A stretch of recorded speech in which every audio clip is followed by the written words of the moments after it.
Topic po natin, high blood ha. Ang dami na high blood ngayon. Mag-ingat po tayo ha. Wag ibabaliwala. Pag tumataas ang blood pressure, may complication yan. Kung mataas ang BP nyo, 180, 100 bigla, na stress, anong mga cause? Pwede ma-stroke. High risk ang stroke pag tumataas yung blood pressure. Kaya tuturuan ko kayo ano pinakamabisang gamot sa high blood, amlodipine ba, losartan o iba ba? At ano yung mga warning signs ng high blood. Pag matagal tayong high blood, lumalaki ang puso. Lumalaki yung left ventricle. O kumakapal, lumalaki.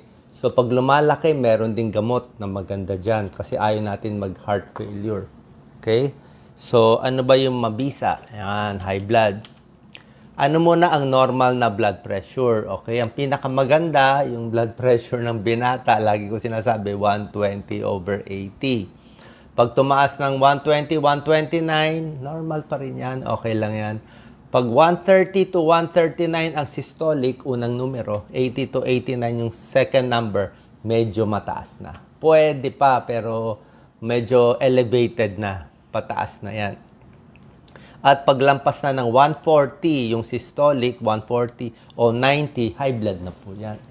Okay? Pag hindi ito na-control ng mga diet at pagpapapayat, kailangan na maggamot, lalo na kung may sintomas. Ako po, bilang internist, cardiologist, 18 years ako nag-aral sa medisina, 10 years pagdo-doktor, 3 years internist, 3 years cardiologist, nag-public health pa ako sa abroad, kaya almost 18 years ang aral ko eh. Hypertensive emergency, paglampas 160, 180 o lampas 100 ang diastolic, sobra po taas yan. So ayaw natin lumampas sa 140, 90. Maraming gamot sa high blood, daan-daan. Pero basically, itong 5 ang classes. Ito yung 5 grupo nila. O, tingnan nyo saan dito iniinom nyo. Ang sikat yung calcium channel antagonist, mga PIN. Lahat na may PIN, amlodipine, felodipine, nifedipine. Sikat din ngayon ng ARB, angiotensin receptor blocker, mga sartan. Losartan, valsartan, irbesartan, candesartan. May kanya-kanyang lakas, may kanya-kanyang advantage at disadvantage ang bawat gamot. May beta blocker, mga olol. Okay? Metoprolol, atenolol, propranolol. May diuretic, furosemide, hydrochlorothiazide. May ACE inhibitor. Actually, favorite ko ang ACE inhibitor. Yung mga pril, captopril, enalapril, lisinopril. So, may kanya-kanya. Ito yung common na binibigay sa mga generic kasi mas mura nga generic. May amlodipine, losartan, metoprolol, calcium channel, ARB, tsaka beta blocker. Ano ang sintomas? 50% ng may high blood, walang sintomas. Pero minsan, mahalata mo parang mabigat, parang balisa, parang hilo, na hindi naman hilo, na parang vertigo konti, parang masama pakiramdam, basta alam mong iba. Kaya pag ganyan, ang una sasabihin ko, check agad yung blood pressure. Yung iba, lumalabo ang mata. Okay, not a good sign. Chest pain, ayaw natin chest pain, baka heart attack. Headache, dito, nape pain, batok. Yung iba, nauubo, nasusuka. Shortness of breath, hindi magandang sintomas. Pag may hinihingal, ayoko yan. Oo, bilang internist, ang iisip agad ako na makadalhin sa emergency room. Weakness or numbness, red alert ako dito. Weakness or numbness, stroke. Dalhin agad sa ospital. Oo. Tigil lahat, dalhin ng pasyente, magtawag ng taxi o ambulansya. Hindi magandang sign. So, bakit nagkakaroon ng stroke o heart attack pag na-high blood? Yun talaga ang komplikasyon. Kaya pag sinabi nyo, blood pressure nyo, 180, 100, wala nararamdaman, hindi po maganda. Kasi yung utak natin, yung mga ugat, may limit yan eh. Yung mga ugat natin, may limit yung lakas ng presyon na kaya dumaloy dun sa artery. Hindi natin alam kailan siya puputok. May ibang tao, 180 o 170 ang blood pressure, pumuputok na to. May iba, 190 puputok. May iba, 200 puputok na. Hindi natin alam eh. Pag pumutok yan, dudugo yan. Matutulog na pasyente. Diba? So, hindi mo alam kailan. Lalo na kung mas matanda, ayaw natin mataas. Lalo na kung sanay kayo sa blood pressure na 110/70, sanay kayo mababa lang. Tapos bigla kayo na 150, 100, hilo na yan. Okay? Kaya pag ganyan, titingnan ko, nai-stroke na ba siya? Kailangan mababa natin agad yung blood pressure. Pwede rin ma-heart attack, pero mas common ng stroke eh. Pwede rin ma-kidney failure pag matagal high blood. Ano ang dahilan, di ba? Bakit ako na high blood, di ba? Usually, napagod, daming trabaho, perfectionist, walang tulog, may problema sa pamilya, may problema sa negosyo, trabaho ng trabaho, very busy, ikot ng ikot yung utak, hindi natutulog, puyat, nagagalit, nai-stress, lahat yan pwede mag-trigger ng isa lang dyan. Puyat lang, yun na. Lalo na pag nagkakaedad. Kasi pag nagkakaedad tayo, more prone ma-high blood. Ordinary age, 20, 30, 40 years old, mga 25% may high blood. Marami na yon. Pero pag dating ng 60 years old, pag senior na, 50% na may high blood. So lahat ng magulang natin na senior citizen, kalahati sa kanila high blood na. Mas tumatanda, mas na high blood. Normal ba mataas blood pressure nila? Hindi normal. Pwede tumaas-taas konti. Siguro kung 75 years old na, pwede mag 140, medyo pagbibigyan natin. Pero hindi pa rin normal. Hyperthyroid, nakaka-high blood. Smoking, nakaka-high blood. Sigarilyo, droga, kape, maraming kape, energy drinks, maraming iced tea, minsan nakakataas din. Pain relievers, di ba? Lagi ko sinasabi sa inyo, pain reliever, ibuprofen, mefenamic acid, lahat yan. Pwede makataas ng blood pressure in the long term, nakakasira pa ng sikmura. Kaya sabi ko, short term lang. Kidney disease, pag sira ang kidneys, nakaka-high blood. Kidney failure, high blood. Ito, droga, nabubuntis, pwede ma-high blood. Autoimmune disease, nakaka-high blood kasi sumisikip yung mga ugat din natin. So, lahat to pwede mag-cause. Okay? Bago ko bigay yung gamot, siyempre pag mataas ng blood pressure, mas maganda talaga gamot. Pero tuturo ko muna sa inyo yung mga home remedy na pwede nyo gawin. I-maximize natin to para mas makontrol yung blood pressure na mabilis. Malay nyo, baka hindi tayo umabot sa gamot. So, first, huwag muna matatakot kasi the more we panic, lalong tataas. Diba? Like yan si Doc Lisa. Sabi, kalma lang. Kausapin lang yung pasyente, ilibang lang. Oh. The quickest way, deep breathing exercise. Deep and slow. Yan, oh. Hinga malalim. 4 seconds. Sa ilong, pigil. 3 seconds. Tapos exhale na matagal. Naka-purse sleep. Para mahaba. Gawin nyo. Relax lang. Mag-isip lang na maganda, bababa na blood pressure mo 10 points. Mag-meditate, mag-isip ng magandang lugar, ha? Para bumaba, makinig sa kalmadong music, wag mo na mag-isip ng kahit ano, makakababayan, konti. Okay? Bawas sa maalat. Ang nakaka-high blood talaga yung alat. Sobra tayo alat kumain eh. Patis, toyo, adobo, sauce, beef steak, bagoong, daing, tuyo, instant noodles, ano pa ba, chichirya, lahat eh. Pati mani natin, healthy sana, maalat. So, lahat yan nakakataas ng blood pressure. So, dapat bawas sa alat at timbang. Pag kayo ay overweight, paglampas kayo ng 20 pounds sa ideal weight, pwede tumaas blood pressure mo 20 points. So, ibaba mo lang yung timbang mo, bababa din yung blood pressure mo. Itong mga gulay, oh, lahat ng gulay po, pwede sa high blood. Ha? Ito na lang kainin nyo, pwede na yan. Pati kanin, yan na lang araw-arawin nyo, bababa blood pressure nyo. Kahit ano, okra, ampalaya, diba? Ano ba yung mga gulay natin? Patola, lahat po yan pwede. Hindi yan bawal sa high blood. Niwala kayo sa akin. Okay? 18 years ko inaral to. Pero maraming tao nga, pag senior na, kailangan konting gamot. Kailangan may konting support. Kasi nga yung gamot nga, nagpapahaba ng buhay eh. So, ano mas maganda? Okay? May isang trial, ang mga doctors kasi, mga sa medisina, maganda sa cardiologist kasi sa cardiology, talaga pinag-aaralan yung gamot. May therapeutic claim. Hindi to mga supplement na hula-hula lang, walang therapeutic claim, baka makatulong, baka hindi. Ito talaga proven. Pinatunayan sa ito, 15,000 na pasyente inaral nila. Milyon-milyon ginastos dito. Pinaglaban nila 2 gamot. Pinaglaban nila yung favorite nating amlodipine na calcium channel. Pinaglaban nila sa ARB, yung mga sartan tulad ng losartan, valsartan. So pinaglaban yung dalawang gamot. Kalahating pasyente, 7,000 patients, puro amlodipine. 7,000 patients, puro valsartan, parang losartan. Sinundan sila 5 years, matira matibay. Tingnan natin sino mabubuhay o hindi.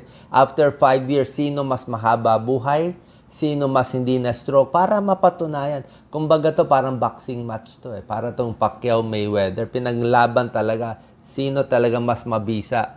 Amlodipine o valsartan. Sinunod ng 5 taon, binantayan ang libo-libong pasyente, 15,000 patients all over the world. Sino ang nagwagi sa championship match? Blood pressure, systolic, unang numero. Sino ang nagwagi? Panalo amlodipine. Nababa niya yung blood pressure, average 155, naging mga 138. Valsartan, nababa niya 155 hanggang mga 142, 140. Mas talo siya konti. Sa diastolic, yung numero sa baba, panalo pa rin yung amlodipine. Yan, no? 2 to 4 millimeters. So, bakit? Ang ibig sabihin nito, basta calcium channel blocker na amlodipine, pinakamalakas magpababa. Kaya pag yung blood pressure nyo sobrang taas, sobrang 200, bigyan nyo amlodipine. Diba? Dapat tulog yung high blood doon. Okay? Pero, yung mga angiotensin receptor blockers tulad ng losartan at valsartan, meron namang ibang benepisyo. Talo nga siya sa lakas ng pagbaba ng blood pressure, pero may benefit siya. Yung mga pusong malaki, lumalaki sa high blood, naga-heart failure, mahina yung pumping, sa 2D echo, malaki yung left ventricular, LVEDD, mahina ejection fraction, minamanas yung pasyente, nahihirapan. Panalo ang losartan at lahat ng mga sartan na pampaliit ng puso. So, kung ang problema nyo, ulitin ko, pag heart failure, malaki ang puso, panalo ang losartan. Panalo siya sa pampaliit, napapaliit niya yung malaking puso. Nare-remodel niya. Yun ang maganda sa kanya. Pero yung lakas na pagbaba ng blood pressure, hindi ganun kalakas. Hindi ganun kalakas. Malakas na rin, pero hindi ganun kalakas. So, kung ang problema mo, medyo high blood, tapos malaki puso, doon tayo sa losartan. Kung ang problema mo, high blood lang, 200 ang blood pressure, okay naman yung laki ng puso, doon tayo sa amlodipine. Diba? Yung iba kino-combine. Okay? Sana malinaw yon. Amlodipine, maraming benefits sa katawan. Binubukay yung mga ugat. Okay? Maraming plus, kaya gustong-gusto ko yung amlodipine. Walang side effect na hilo-hilo. Walang side effect yung amlodipine. Actually, kahit sa buntis, medyo okay din siya. Ito yung mga klase ng calcium channel blocker. Amlodipine, felodipine, nicardipine, nifedipine. Tapos, ang favorite ng mga lalaki, amlodipine, walang problema sa sex o pagtatalik. Hindi kayo hihina sa sex, walang problema sa liver, walang problema sa kidney. Clear na clear siya. Okay? So, kahit sa may hika, wala rin problema. Yung beta blocker, metoprolol, propranolol, atenolol, medyo bawal sa hika. Ulitin ko metoprolol, propranolol, mga beta blocker, medyo bawal sa hika kasi pwede niya magpasikip ng daanan sa hika. Pero itong mga beta blocker, favorite ko yun kasi pang-palpitasyon yun eh. Yung malakas ang kabog, mga nagpapalpitate, tumatalon yung puso, ganyan. Kung ang problema mo, laging makabog o laging nervyos, pero hindi ka naman high blood, yung metoprolol ang maganda sa iyo. Beta blocker, lahat ng mga olol. Pero kung problema mo, ang taas ng blood pressure, ito ang number 1 choice sa iyo. So yung pinakamabisang gamot para sa iyo ay kung ano ang problema mo. Kung high blood problema mo, ito pinakamabisa. Hindi ka masesedate, walang problema sa sex. Isa lang problema sa amlodipine. Dahil nga napakalakas niya magpabuka ng mga ugat natin, mga arteries, kaya bumababa yung blood pressure. Sa lakas ng pagbuka ng ugat, minsan nagpa-flash namumula, minsan sumasakit ang ulo, at dahil sa pagbuka niya, minsan nagmamanas. Yan lang ang problema. Hindi naman delikado yung manas. Pero syempre, maraming tao ayaw ang may manas. So, pag ang dose ng amlodipine mo, normal dose is 5 milligrams. Ang 5 milligrams, makakababayan ng blood pressure ng mga 20 points o 30 points na. Kaya kung BP nyo, 160, 100, 5 milligrams. Ako kasi natitimpla ko. 160, 100, 5 milligrams, bababayan ng mga 140, 90. Tuloy-tuloy gamot mo, baka mag 130, 80 pa yan. 5 milligram, yan ang normal dose. Pero kung hindi naman ganun kataas blood pressure mo, 140, 90 lang, pwede na 2.5. Kung sobra taas blood pressure mo, maximum 10. 10 milligrams lang maximum ng amlodipine, wag na itataas, ma-overdose po kayo. So, depende sa dose. Pag ang dose mo 2.5 lang, konti lang nagmamanas. 2%. Pag ang amlodipine mo 5 milligrams, 3% nagmamanas. At pag amlodipine mo 10 milligram, yung mga umiinom ng amlodipine 10, almost 11% nagmamanas. Kaya pag nagmanas ka sa amlodipine, ibaba lang ang dose. 10, gawin mong 5, 5, gawin mong 2.5. Pag hindi makontrol ang blood pressure, dagdagan ng ibang gamot. Okay? Ang mga sartan naman, tulad ng sinabi ko, maganda sa puso, kaya lang, merong mga nega din, di ba? Bawal siya sa buntis. Bawal na bawal sa buntis. Kasi pag sa buntis to, pwede maging abnormal yung baby. Di ba? Hindi rin siya maganda kung may kidney failure na. Kidney disease stage 3, stage 4, mataas na creatinine, hindi rin binibigay. Okay? So, binabantayan pa yung kidney problem dito. So, may pros and cons eh. Losartan, valsartan, candesartan, telmisartan, irbesartan. Pinaglaban din, ito another boxing match. Pinaglaban ang metoprolol, atenolol sa amlodipine, tsaka ACE inhibitors. Sino panalo? Basta kasama yung amlodipine. Ito yung mga combination na gamot. Amlodipine plus perindopril. Panalo pa rin. Basta kasama yung amlodipine. Panalo siya sa pagbaba ng blood pressure. Ito naman, iba naman kapartner ni amlodipine. Benazepril. Panalo pa rin si amlodipine. Lagi siyang panalo. Kahit saan mo siya inilagay, talagang tulog yung BP. Mas hindi kayo ma-stroke. Mas haba buhay po ninyo. Amlodipine, kinalaban sarili niyang calcium channel blocker, lasipil. Ito, Norvas. Pero maraming brand. May Ambas, Norvas, may generic. So, paglaban, kapwa-pin, panalo pa rin si amlodipine, no? Siya mas mababa, oh. See? Panalo siya sa lahat. Bukod dito, kailan iinumin? Pag tumatanda sa mga senior citizen, ingat tayo sa morning hypertension. Dito tayo tagilid. At tagilid tayo sa umaga, mataas ang blood pressure, 190, 100. Sa gabi, mababa, 110 na lang. So, anong gagawin natin? Diba? Bibigyan mo ng gamot, babagsak yung BP sa gabi. Hindi mo bibigyan ng gamot, tataas yung BP sa umaga, 190, may stroke sa umaga. Yan ang problema. Pag may edad, sobrang taas ang fluctuation. Tsaka pag may edad, lumalaki na yung pulse pressure. Ibig sabihin, imbis na 140/90, nagiging ganito numero nila. 160/60. May ganon. 160, tapos yung baba, 16 na lang o 17. Ang layo. Kasi nga, tumitigas. Nagiging mas stiff, mas matigas yung ugat ng yung artery ng may edad. Hindi na siya parang rubbery na goma. Mabilis pumutok, kaya bumababa yung diastolic, tumataas yung systolic. Yan. Anong oras pinakamarami na i-stroke na tao? Umaga. 6 a.m. na i-stroke.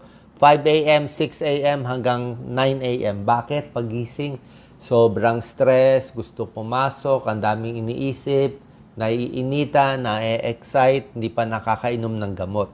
Kaya may isang pag-aaral, pag problema nyo morning hypertension, ang gamot ay iniinom sa gabi. Bago matulog, inumin mo na yung amlodipine mo o yung losartan mo para pagising sa umaga, protected ka na. Okay? So, bantayan ng BP. Depende sa kondisyon kung ano mas mabisa. ACE inhibitor, maganda din. Ito, mga captopril, enalapril, lisinopril. Ang problema lang nito, cough, ubo. May tao lang inuubo. Pag inubo, di hindi. Pero mabisa rin to. Pang heart failure din to. Pang malaking puso din to. Favorite ko rin to. Okay? Final slides. Paano pa makakatulong ibaba yung blood pressure? Bawas timbang. Pag bumaba ang timbang, bababa ang blood pressure. Gusto humaba ang buhay, kailangan payat. Okay? High sodium ang kalaban natin. Bawas lang asin.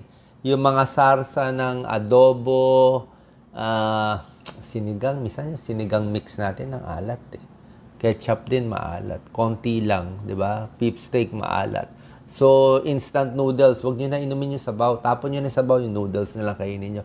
Alat ang nagpapa-high blood, overweight, alak nagpapa-high blood, sigarilyo nagpapa-high blood, stress, kulang sa tulog, at kulang sa exercise. Okay? Saan po nakatulong tong video? Maraming salamat po. God bless. Meron Yes, daw question. siya, dalawa daw ang gamot niyang iniinom sa high blood. Okay lang yan. Tuloy mo. Malamang amlodipine and something else, di ba? Pwede rin naman yung combination. Ibig sabihin, protected ka sa parehong gamot. Ang problema lang doon, mahal. Mahal pag kinombine, baka 30 pesos a day ka. Pag generic kasi ng amlodipine, mga 4 na piso, 5 piso lang. Dalawang gamot naman siya, hindi combined. Ba't daw dalawa gamot niya? Bakit dalawa? Baka hindi ka makontrol sa isa. Oh, ayaw na magbiro eh. Tapos, Sige, pwede naman dalawa. Pero minsan ako mas gusto ko lang isa. Kasi minsan, nakakalimutan ng pasyente. Yung isa nga hindi na maalala, dalawa pa. pwede daw ay padala sa abroad ang amlodipine. Merong amlodipine sa abroad. May amlodipine sa abroad. Pero pwede kayong magbaon. Ewan ko lang kung bawal sa airport. Pero dapat pwede. Hindi naman siya droga. Kasi maintenance mo to eh. Sa akin, okay na ang generic. Kung wala tayong pera, okay na ang generic. Pero kung mayaman kayo, maraming pera, pwede yung branded, mas maganda konti. Pero yung Visa, almost the same. Sa experience ko, basta araw-araw iniinom, kahit yung generic, o kahit saan yung generic pharmacy, Generica, Watsons, Mercury, wala namang problema. Kailangan maintain nyo, tsaka hiyang na kayo kung ano yung brand ninyo. Diba? Tapos inumin nyo. Before meals, after meals, wala namang kaso. Usually, yung gamot sa high blood, hindi masakit sa tiyan eh. Pero kung gusto mo inumin with meals, okay lang. Basta ang gusto ko, i-monitor ang blood pressure buong araw. Tingnan mo, sa umaga, tanghali, gabi. Tapos pag kukunan ng blood pressure, kailangan relax na, relax. Pwede na yung digital. Yung digital, siguro mga 10 points, mas mataas, okay lang. Pwede na yun. Tapos basta i-monitor nyo lang. Tapos kalma lang. Last na lang, pag tumataas ang blood pressure, ito lagi problema. Tumataas ba yung high blood dahil high blood ka? O tumataas yung blood pressure mo dahil nervyos ka? Yan ang problema.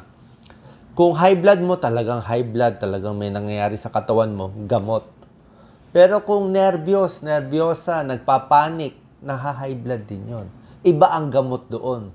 Sa nervyosa na tao, lalaki o babae na naduduwag, ang gamot doon sedative, pampakalma. Yun ang binibigyan ng mga Saynor, Lexotan, Valium. Yan ang pinakamaganda. Ako, pagbigay ng gamot sa high blood, binibigyan ko ng mga Lexotan, pampakalma. Bigyan ko half tablet, Lexotan, Bromazepam, kita mo bagsak yung blood pressure, kakalma sila. Although mahirap nga mareseta to. Kailangan ng special prescription. Pero meron kami special prescription eh. Nasa Dangerous Drugs Board pa yun eh.